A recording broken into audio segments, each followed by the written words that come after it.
헤어질 결심, 황혼 이혼 이야기 해보겠습니다. 양나래 변호사님의 첫 번째 수업 큰 박수로 청해 듣겠습니다. 네, 절대 이혼을 조장하는 그런 수업이 아니라 여러분이 챙길 것들 알려드리는 수업입니다. 네, 여러분 황혼 이혼이라는 말 많이들 들어보셨죠? 네. 자, 황혼 이혼은 결혼 생활을 20년에서 30년 가까이 유지한 부부가 이제는 결혼 생활을 마무리하자 하고 이혼을 선택하는 것을 이야기하는 겁니다. 제가 작년 통계청 자료를 살펴봤는데요.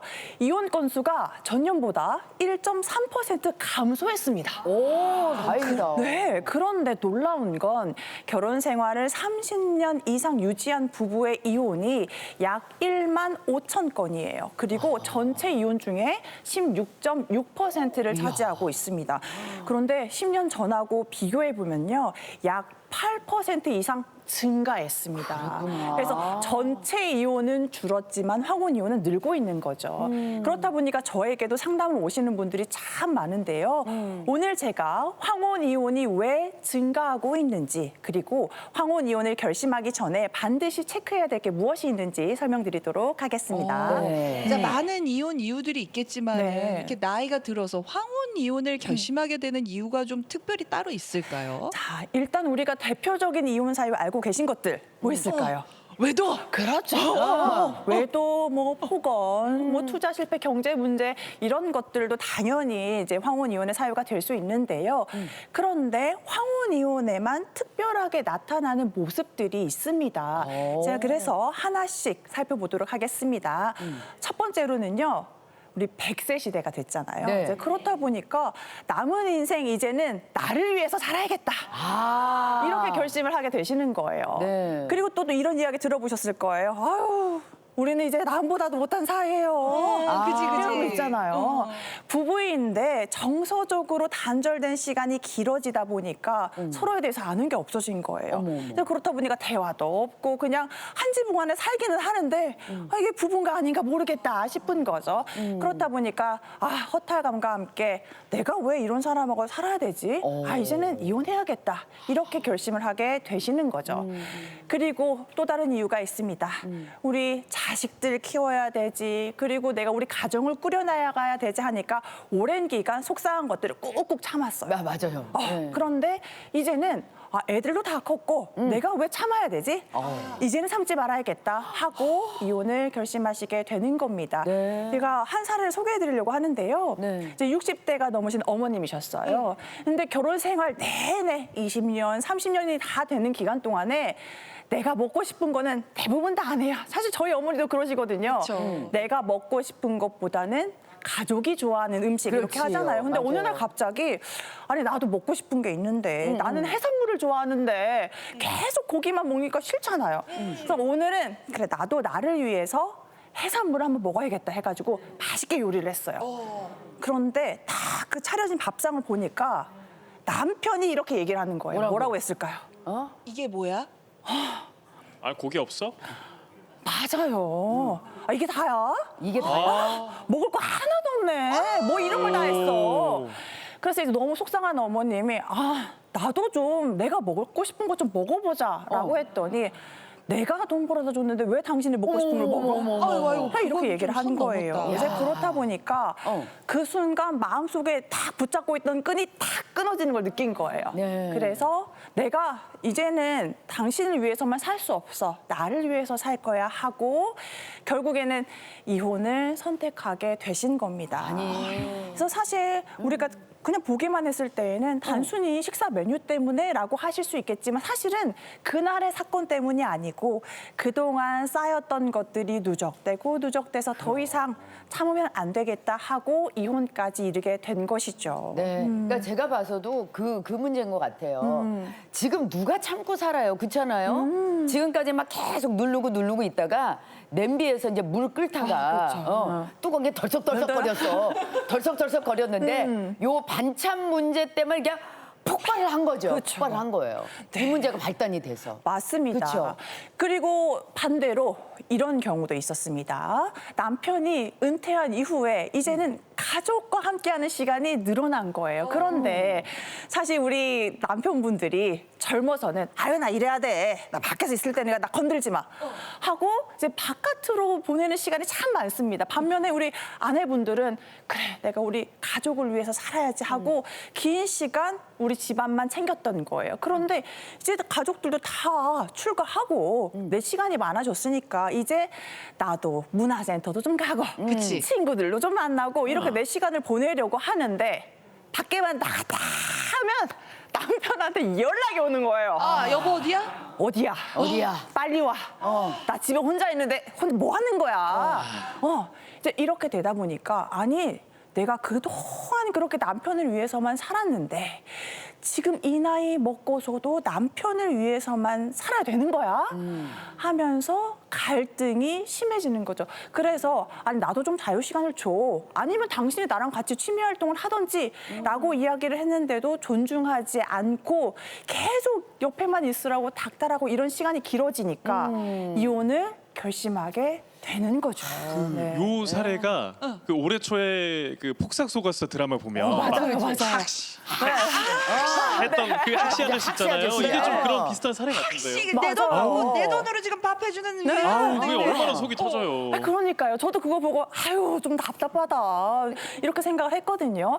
실제로 이런 이유로 이혼을 결심하시는 분들이 참 많습니다. 그래서 제가 이렇게 황혼 이혼을 결심하는 사유에 대해서 말씀드렸는데요. 그런데 이제 또 황혼 이혼이 늘어나는 이유들에 대해서 또 설명드리려고 해요. 첫 번째는요. 사회적 인식이 많이 바뀌었습니다. 우리 예전에는 이혼은 인생의 오점이야. 절대 해서는 안 돼. 이런 생각이 강했다면 요즘에는 내가 신중하게 결정한 것이라면 내가 나의 삶을 행복하게 하기 위해서 할 수도 있는 선택이다. 이렇게 받아들이는 분위기가 생긴 거죠. 네. 그리고 다음으로는 여성분들이 경제적으로 독립하게 된 것도 참 영향을 많이 미쳤습니다. 예전에는 배우자에게 경제적으로 의존하다 보니까 아, 내가 이혼하고 나면 혼자서 살지 못할 것 같아 하고 두려움도 있었잖아요. 그런데 이제는 내가 홀로서기를 해서 잘 살아갈 수 있다는 생각이 생기면서 이혼이 조금 늘어난 거죠. 그리고 또 예전에는요. 이혼하고 관련된 정보를 참 얻기가 어려웠어요. 맞아요. 이제 그렇다 보니까 아, 이혼 너무 어려운 거 아니야? 나 이혼 잘 할 수 있나? 아, 좀 무섭다 했는데 오늘 제가 이렇게 방송에서 설명드리고 있는 것처럼 TV나 다양한 채널에서 이혼에 관련해서 다양한 정보를 전달하고 있어요. 그렇다 보니까 아, 내가 정당한 몫을 받고 이혼을 할 수 있겠구나라고 생각을 하시면서 이혼을 결심하는 경우도 많이 생긴 거죠. 아니 근데 진짜 정보가 정말 많잖아요. 맞아요. 요새 내가 내 케이스로 뭐 너튜브만 딱 쳐봐도 거기에 대한 정보들이 쫙 오니까. 네. 그런데 많은 분들 중에 이혼을 갖다가 아무 준비 없이 결심하셨다가 준비하는 과정에서 이게 아닌데? 그러면서 그 뭐 저기 이게 앞으로 나가지도 못하고 뒤로 후퇴하지도 못하고 이런 분들 정말 많더라고요. 네, 맞습니다. 그래서 이혼 흠이 아니고 신중하게 결정해서 할 수는 있지만 무턱대고 해서는 절대 안 되는 거죠. 절대 안 되죠. 이혼은 평생 함께하기로 약속했던 배우자하고 갈라서고 이제 남이 되는 일이잖아요. 그리고 황혼 이혼은 감정적인 문제를 넘어서서 경제적인 문제까지 이어질 수가 있습니다. 즉 황혼 이혼은 현실인 거죠. 그래서 이제 황혼 이혼을 잘못했다가는 가족도 잃고 경제적으로 힘들어지고 할 수가 있기 때문에 자, 지금부터는 제가 지금 준비한 질문이 있거든요. 여기에 망설임 없이 네라고 대답할 수 있어야만 황혼 이혼을 결심해야 된다. 이렇게 생각하시면 되겠습니다. 예, 그만큼. 한번 질문을 확인해 보겠습니다. 네. 첫 번째. 이혼 이후에 경제적 자립이 가능한가? 두 번째, 긴 소송 기간을 충분히 버틸 수 있는가? 그리고 세 번째, 자녀와 충분한 대화를 해봤는가입니다. 네, 이제 첫 번째 하나씩 살펴볼게요. 네네네. 경제적 자립이 가능한가? 이게 왜 중요하느냐? 자, 우리가 이혼을 하게 되면요. 재산 분할이란 말 많이 말씀드려보셨잖아요. 공동으로 모았던 재산을 나눠서 가져야 돼요. 그렇다면 가치 있는 것보다는 줄어들겠죠. 가령 예를 들자면 현재는 큰 아파트에서 함께 살 수 있어요. 그런데 이혼을 하게 되면 재산 분할하기 때문에 그 아파트 가액의 반절 금액으로 내가 살 주거 공간을 마련해야 돼요. 그러면 같은 평수의 아파트에 사는 것이 어렵겠죠. 그렇죠. 그리고 배우자에게 생활비를 받아서 생활했다면 더 이상 생활비를 줄 의무가 없거든요. 그러면 내가 스스로 독립을 해야만 이전과 같은 생활을 할 수가 있는 것이죠. 네. 자, 그리고 두 번째, 자녀와 충분한 대화를 해봤는가입니다. 이것도 중요해요. 그렇죠. 황혼 이혼을 하시는 부분들은 대부분 자녀들이 성년입니다. 네. 우리가 미성년 자녀가 있는 경우에는 아이들의 의사도 중요하긴 하지만 그래도 내가 아이를 케어하는 입장이기 때문에 아이들의 의사가 크게 나에게 많은 영향을 미치지는 않습니다. 그런데 자녀가 나를 지지해주지 않는다고 하면 여러 가지 문제가 생길 수 있어요. 첫 번째로는 내가 이혼 절차를 진행하는 과정에서 자녀의 도움이 필요한 순간들이 있거든요. 그런데 자녀가 외면한다면 그런 절차들을 잘 하지 못할 수가 있죠. 그리고 왜 나한테 말 안 하고 이혼했어? 나는 결혼할 때까지는 엄마 아빠가 이혼하는 게 싫은데 이래서 내가 부부 사이에만 갈등이 있는 상태였는데 나중에는 자녀와 갈등이 생기는 경우까지 생기는 거예요. 예. 그래서 실제로 자녀가 나를 충분히 이해해 줄 거라고 생각해서 자녀에게 사전에 이야기하지 않고 황혼 이혼을 결심하셨다가 네. 자녀하고 갈등이 너무 커지는 거예요. 그리고 원망을 사게 되죠. 왜 나는 가족도 아니야? 자녀면 이야기 안 들어도 되는 거야? 이렇게 해서 갈등이 심화되면서 결국에는 어렵게 결정했던 이혼을 포기한 사례도 있었거든요. 사례가 있구나. 네, 그렇기 때문에 사전에 자녀와 충분한 대화를 통해서 공감대를 형성하는 것이 굉장히 중요합니다. 그런데 이때 주의할 점은 네네. 자녀와 공감대를 형성한다고 해가지고 상대방 배우자에 대해서 험담을 하거나 안 좋은 소리를 하는 것은 절대 해서는 안 됩니다. 자녀한테는 하면 안 되겠다. 그렇죠. 왜냐하면 이혼한다고 하더라도 내 배우자는 자녀의 엄마, 아빠로 남아있는 거잖아요. 그렇죠. 그리고 자녀도 언젠가는 결혼해서 가정을 꾸릴 수 있는데 안 좋은 영향을 주면 안 되겠죠. 그렇죠, 그래서 공감대를 형성하되 배우자를 비난하거나 이렇게 깎아내리는 이야기는 절대 해서는 안 된다. 이렇게 생각하셔야겠습니다. 그러네. 그리고 마지막은요. 긴 소송 기간을 내가 잘 버틸 수 있느냐입니다. 얼마나 긴데요? 이혼은 우리가 신청했으니까 금방 되겠지 생각하실 수가 있는데요. 보통 1년에서 1년 반까지도 길게 이어집니다. 네, 우리가 협의 이혼하는 경우에는 이게 황혼 이혼을 하시는 경우에는 자녀가 성년이 됐기 때문에 숙려 기간이 한 달이에요. 그래서 금방 이혼이 가능합니다. 그런데 소송을 하는 경우에는 참 길게 걸려요. 그래서 의뢰인분들께서 저한테도 변호사님 왜 이렇게 오래 걸려요? 근데 뭐가 힘드냐? 첫 번째로는 스트레스가 극심해요. 금방 끝날 줄 알았는데 법원에서 내가 뭘 잘했고 상대방이 뭘 잘못해서 이야기하는 과정이 스트레스가 크기 때문에 그 과정에서 질병이 생기시는 경우도 많거든요. 그래요? 그리고 또 뭐가 있냐면 소송이 진행되면 배우자가 경제적인 지원을 딱 하고 끊게 되는 경우가 많습니다. 그렇겠다. 네네. 그렇다 보니까 내가 충분한 대비를 하지 않으면 막상 재산 분할 받을 수 있다고 생각해가지고 소송을 했는데 1년에서 1년 반 동안 내가 아무런 수입이 없다. 어이구. 그럼 생활이 어려워질 수가 있잖아요. 그렇죠, 그렇죠. 그렇기 때문에 이혼 소송이 길게 이어지고 이 기간 동안 내가 얼마나 잘 버틸 수 있느냐도 사전에 충분히 대비를 하셔야 되는 거죠. 자, 그래서 우리가 이 이혼 소송을 결심할 때에는 내가 잘 자립할 수 있는지 자녀하고는 대화를 충분히 했는지 고민해 보신 다음에 모든 항목에 오케이라고 생각하셨을 때 결심하셔야 안전하게 진행하실 수가 있습니다. 아니 근데 진짜로 이게 소송이 길어지면 경제적인 것도 그렇고 네. 심리적인 것도 그렇고 스트레스를 많이 받으실 것 맞아요. 같은데 네. 근데 저는 이해가 안 가는 게 아이들이 다 성인이 됐으면 양육권 분쟁도 없는데 이게 무슨 1년 반 왜 이렇게 길어요? 우리가 생각보다 재산 분할하는 데 시간이 많이 걸립니다.